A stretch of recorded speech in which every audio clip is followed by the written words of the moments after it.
Bro ఇప్పుడు వచ్చే news ఏంటంటే బిగ్ బాస్ సీజన్ 8 లో కుమార్ ఆంటీ వెళ్ళే అవకాశాలు ఉన్నాయంట. దాని పట్ల మీ రెస్పాన్స్ ఏంటి? ఏంటి మన food street food aunty aunty అంటే ఒక అంటే లైక్ మీ మీడియా వాళ్ళే మొత్తం సపోర్ట్ చేశారు, ఆమె బాగా అయిపిచ్చేసారు. సో ఆమె ఇంకా బిగ్ బాస్ కి కూడా వెళ్తుంది అంటే ఇంకా ఆమె ఎంత సెలబ్రేట్ అయిపోయింది. అయితే ఆమె ఓకే రీసెంట్ గా ఒక షో కూడా వెళ్ళింది కదా. సో ఏమో మా టీ వాళ్ళు తీసుకుంటారేమో ఒకవేళ అయితే. కానీ మరీ నాకు తెలుసు బ్రో, ఒక బిగ్ బాస్ అనే షోకి వెళ్ళాలంటే మినిమం అన్ని రంగాల్లో ఉండాలి. ఫేమస్ అయిపోయినంత మాత్రాన బిగ్ బాస్ షోలో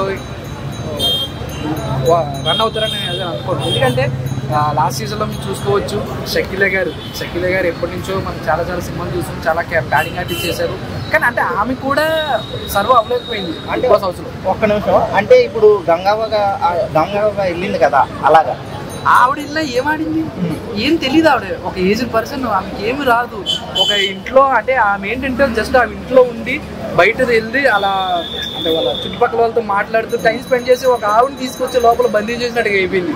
అంటే ఆమెకి ఏమి రాదు, అంటే ఆమె చదువుకోలేదు, ఏం తెలీదు. వెళ్ళింది మాత్రం ఏం ఆడింది, ఏం ఆడలే, జస్ట్ అలా వచ్చేసింది అంతే. మరి ఇప్పుడు కుమార్ ఆంటీ బిగ్ బాస్ లోకి వెళ్ళిన తర్వాత ఆడియన్స్ సపోర్ట్ చేస్తారంటారా? చెయ్యరు. ఏ పల్లవి ప్రశాంత్ చేశారు కదా. పల్లవి ప్రశాంత్ వేరు. అబ్బాయి ఏంటంటే ఒక యంగ్ స్టూడెంట్ గా ఉండి తను ఏంటంటే వెళ్ళాలి చాలా సపోర్ట్ చేశాడు. అంటే చాలా తిరిగాడు, చాలా మంది దగ్గర వీడియోలు చేయించుకున్నాడు. సో చేయించుకోవడం వల్ల ఏమైందంటే అతను సపోర్ట్ ఇచ్చారు. ఇంకా అంటే ఏమో ఇలాంటి పర్సన్ కూడా ఒక పర్సన్ తీసుకుందాం అనే టైంలో తీసుకున్నారు. సో అట్లా, అంతేగాని ఇప్పుడు సర్వే అవుతుందని అయితే నేను అనుకోండి. ఏమో మంచి ఫుడ్ కదా, అందరూ అభిమానంలో లోపలికి వెళ్ళి కూడా వంట వండుతుంది.